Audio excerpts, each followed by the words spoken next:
এটা তো এনসিপির তালিকা। আমরা আমাদের জোটের যারা দল রয়েছেন বা এই জোটে আরও অনেক দল আসতে পারেন, আমরা পরবর্তীতে তাদের সাথে একটা সমন্বয় করব।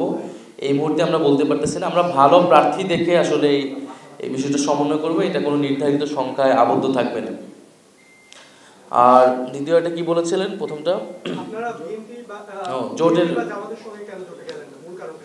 আচ্ছা, আমরা প্রথমত যখন আমরা দেখলাম যে আমাদের নমিনেশন প্রক্রিয়া চালু করার পরে 1600 মানুষ যখন এই আমাদের নমিনেশন ফর্ম কিনেছেন এবং সারা দেশে অভূতপূর্ব সাড়া পড়েছে,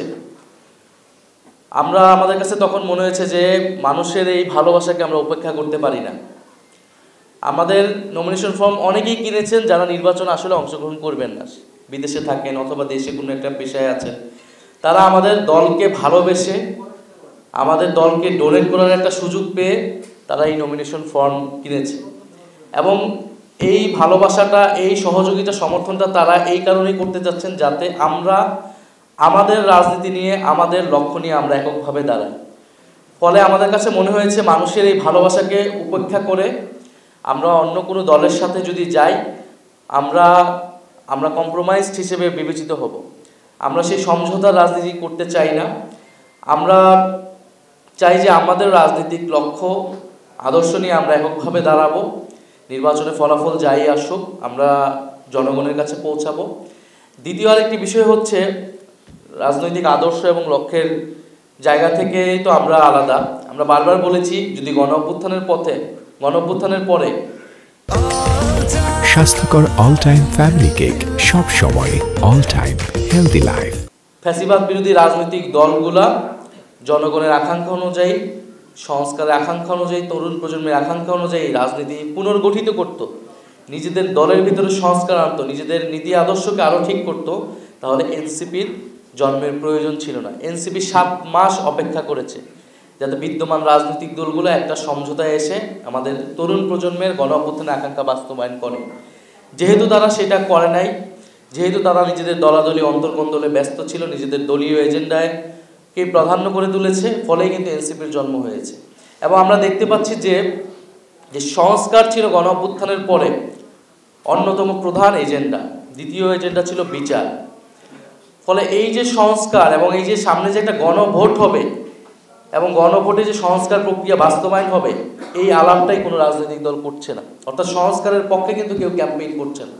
সবাই তার নিজের দলের যার যে এজেন্ডা, সেই এজেন্ডাকে নিয়ে ক্যাম্পেইন করতেছে বা সেটাকে তুলে ধরতেছে। অর্থাৎ পুরনো এই গণ অভ্যুত্থান না হলেও বিএনপি যেই বক্তব্য দিত, জামাত যেই জিনিস নিয়ে কথা বলতো, মানুষের কাছে ভোট চাইতো, তারা সেই একই প্রক্রিয়াতেই কিন্তু কাজ করতেছে।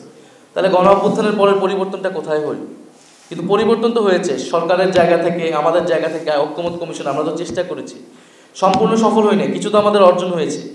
তাহলে এই অর্জনগুলোই তো এবার গণভোটে বাস্তবায়ন হবে। তাহলে এই গণভোটের পক্ষে কথা বলবে কে? এই গণভোটের পক্ষে কথা বলতে হলে, সংস্কারের পক্ষে কথা বলতে হলে আমাদেরকে এককভাবে দাঁড়াতে হবে এবং যারা সংস্কারের পক্ষে যেই দলগুলো রয়েছে তাদেরকে ঐক্যবদ্ধ হতে হবে। সেই জায়গা থেকে কিন্তু আমরা সিদ্ধান্ত নিয়েছি যে আমরা যারা সংস্কারের পক্ষের দলগুলো রয়েছে, আমরা তাদেরকে নিয়েই জোট করব এবং তাদেরকে নিয়ে আমরা আলাদাভাবে বিএনপি জামাতের বাইরে নির্বাচনে অংশগ্রহণ করব। এবং এবারের নির্বাচন শুধুমাত্র ক্ষমতা পরিবর্তনের নির্বাচন না, এবারের নির্বাচনটা গণভোট। এটা যাতে আমরা কেউ ভুলে না যাই। বলা হচ্ছে প্রার্থী থেকে ভোট দিবেন নাকি মার্কা দেখে ভোট দিবেন, কিন্তু ভোটটা যে গণভোট, ভোটের অন্যতম প্রধান প্রশ্ন হচ্ছে হ্যাঁ অথবা না। এই কথাটা কেউ বলছেন। আমরা এই কথাটাই বলার জন্য নির্বাচনে অংশগ্রহণ করতেছি। আপনারা অনেকে জিজ্ঞেস করেন যে আমরা কয়টা সিট পাবো বা আমরা কয়টা সিট প্রত্যাশা করি। আমরা ক্ষমতায় যাওয়ার জন্য এই নির্বাচনে অংশগ্রহণ করতেছি না, এটা খুবই পরিষ্কার। সিট কয়টা পাবো কি পাবো না সেটা বিবেচনা রেখেও নির্বাচনে অংশগ্রহণ করতেছি না। সিট নিশ্চিত করতে হলে আমরা কোনো না কোনো জোটের সাথে চলে যেতাম। ফলে আমাদের নির্বাচনে অংশগ্রহণ করার লক্ষ্যটা কি? আমাদের নির্বাচনে অংশগ্রহণ করার লক্ষ্য 300 আসনে আমরা প্রার্থী দিতে যাচ্ছি, যারা জনগণের কাছে যাবে, যারা হ্যাঁর পক্ষে প্রচারণা করবে, হ্যাঁর পক্ষে জনগণকে মোটিভেট করবে। কারণ এই হ্যাঁ মানে হচ্ছে সংস্কার, হ্যাঁ মানে হচ্ছে গণ অভ্যুত্থানের পর আমরা যতটুকু অগ্রগতি করেছি সেটাকে অব্যাহত রাখা, আমাদের সংস্কারের অর্জনগুলোকে বাস্তবায়ন করা। হ্যাঁর বিপরীতে আছে না, না মানে আমাদের কোনো ধরনের সংস্কার হবে না, না মানে 5ই আগস্টের আগে বাংলাদেশ যেভাবে পরিচালিত হতো সেভাবেই পরিচালিত হবে, হয়তো শেখ হাসিনার জায়গায় আরেকজন ব্যক্তি বসবে। ফলে পুরো বাংলাদেশ নির্বাচনের সময় বিভক্ত হবে হ্যাঁ এবং নাতে। আমরা সেখানে হ্যাঁ এর পক্ষে, সংস্কারের পক্ষে, পরিবর্তনের পক্ষে কথা বলতে চাই। মানুষকে যাতে সেই দিকে ভোট দেয় সেই আহ্বান আমরা করতে চাই। আমরা কখনোই বলবো না এনসিপিকে ভোট দিন, শাপলা কলিকে ভোট দিন। আমরা বলবো আপনারা হ্যাঁ এর পক্ষে ভোট দেন। আমরা হ্যাঁ এর পক্ষের শক্তি, সংস্কারের পক্ষের শক্তি, হ্যাঁ এর পক্ষ নিয়ে আমরা নির্বাচনের মাঠে নামব।